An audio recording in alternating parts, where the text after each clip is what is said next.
বাড়ির মধ্যে একটা সংখ্যা আছে না বললো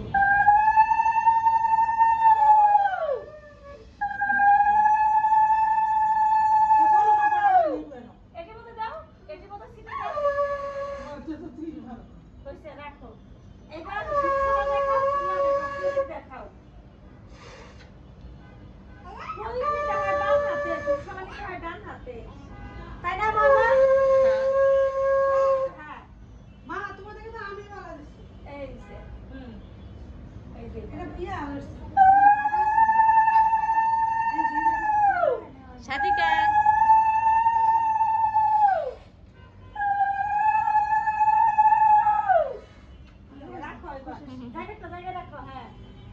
এবার প্রণাম করো হ্যাঁ গুড মা প্রণাম করবো ছাড়ো ছাড়ো প্রণাম দাও প্রণাম আমলান ছেড়ে দাও আমার মুখটা দিকে তাকায় রইছে আমলান প্রণাম দাও আমলান সিটা দে ছাড় বোনকে বুনুকে ছাড়ো আমলান সিটা দেখ